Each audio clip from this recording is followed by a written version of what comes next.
Caros amigos, tudo bem? Meu nome é Renato Serra e essa é a Reciclagem Democrática. Para você que já me acompanha, muito obrigado, peço que compartilhe meus vídeos. Para você que está me vendo pela primeira vez, caso goste, vá lá na minha página no YouTube, faça a sua inscrição, ative as notificações, deixe a sua impressão, vai ser um prazer interagir com você. Ou então me acompanhe na página do Facebook Reciclagem Democrática. Dito isso, vamos aos principais assuntos da semana. E a semana começa, na CPI com uma proposta de indiciamento do presidente Jair Bolsonaro por curandeirismo e charlatanismo.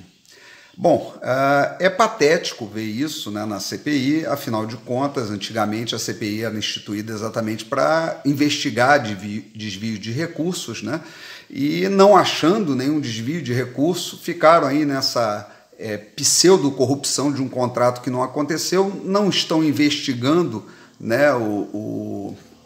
realmente os casos de corrupção que tiveram aí nos estados, e principalmente no tal consórcio Nordeste, onde aquela empresa Hempcare, que hemp, para quem não sabe, é maconha, a maconha em inglês, que vendeu os tais respiradores para o Brasil, primeira nota fiscal deles, um contrato de alguns milhões, e não chegou a nenhum respirador. E isso a CPI não quer nem saber, nem quer ver, não vota requerimento para convocação. Mostra o quão ridícula ela chegou, E a gente ainda tem que suportar aquilo ali, Renan Calheiros, Omar Aziz, Randolph Rodrigues, que são o trio, a ternura daquele circo. Agora, também, durante a semana, nós tivemos a grata surpresa de ver o líder do governo, o deputado Ricardo Barros, que insistiu, teve que entrar no STF para ser ouvido na CPI, e ele engoliu a CPI. Foi um dos melhores depoimentos.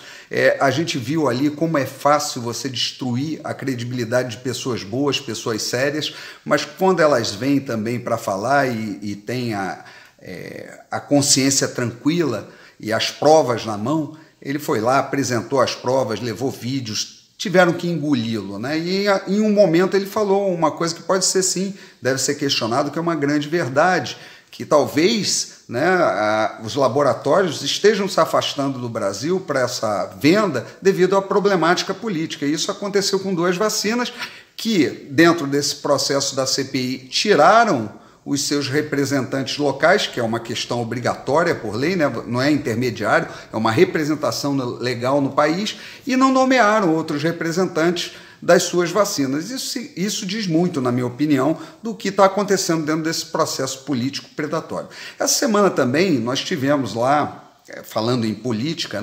a votação sobre o voto impresso, que deixou de ser uma discussão técnica, uma discussão racional, e passou a incorporar as paixões políticas. O governo perdeu no quórum qualificado, que é de 3/5, porque ali se trata de uma PEC, de uma proposta de emenda constitucional, mas na votação obteve a maioria simples. O que a gente vê claramente que essa narrativa de impeachment está enterrada, e que existe muita gente, sim, uma maioria, que desconfia do processo das urnas, e é para desconfiar uma vez que você tem um processo ainda muito obscuro.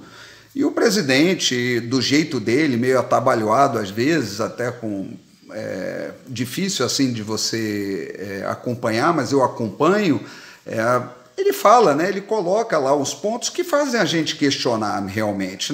Ele levantou esse debate, que é um debate importante, inclusive para que hajam auditorias externas dentro do processo, novas tecnologias. Talvez o impresso, para mim, o impresso seria o mais democrático, porque qualquer cidadão pode ir lá e contar seu voto.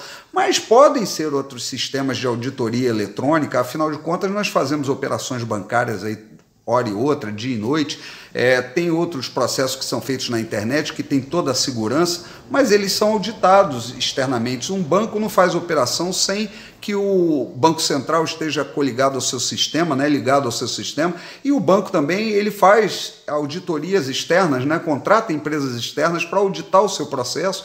Então isso daí é necessário, não pode ficar tudo ali dentro do TSE, porque a gente sabe que o poder corrompe e todo poder né, o poder absoluto, que é o caso hoje, né, do TSE, corrompe absolutamente. Então não dá para ter essa confiança cega.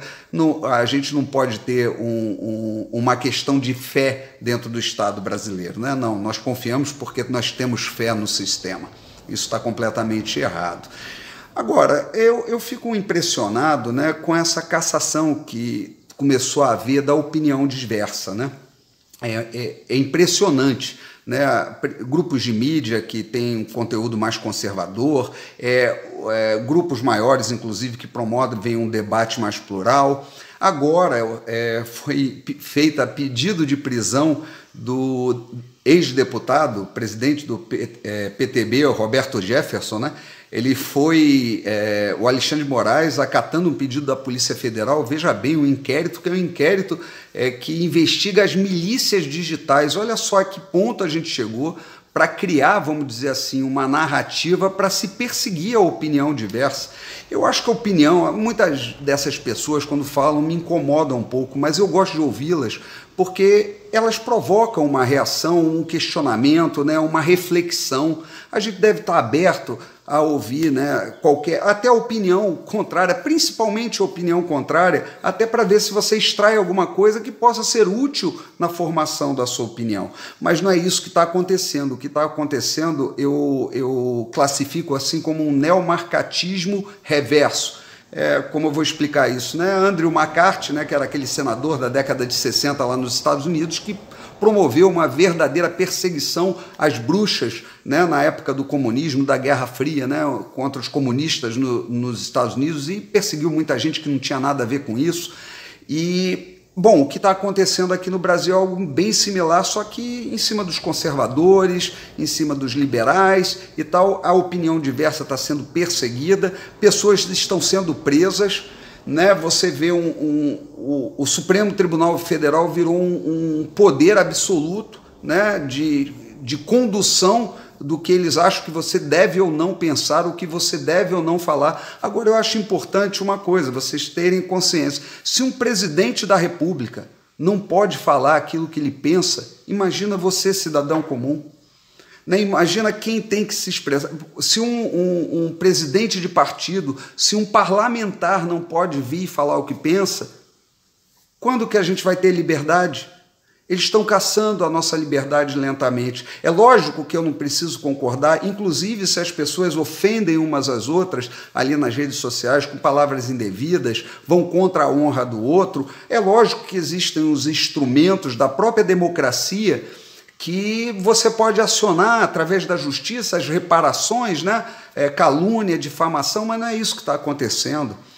E a calúnia está sendo tão pesada, né, que essa semana eu aconselho até quem queira, né, eu acho que quarta-feira foi lá naquele programa lá, Opinião do Ar, do Lacombe, né, daquele repórter, que ele trouxe o Ricardo Salles, ex-ministro, e fez uma entrevista em 2 blocos. É muito interessante assistir essa entrevista para você ver como é fácil destruir a reputação de uma pessoa boa, como você afasta as pessoas boas, só porque elas têm um pensamento diferente, né, e que você não concorda, mas você não está nem disposto a ouvir, você denigre, você destrói aquela pessoa. Hoje, esse é o campo do debate no Brasil, e é bom que as pessoas recuem, porque isso não vai acabar bem, nunca acabou bem. Né? A gente tem que ter o respeito à opinião diversa, a gente tem que debater num bom nível, a gente, inclusive, é assim que nós conseguimos caminhar dentro de uma democracia. Não é a minha verdade que prevalece, nem a verdade do outro. Nós temos que conversar, chegar a algum entendimento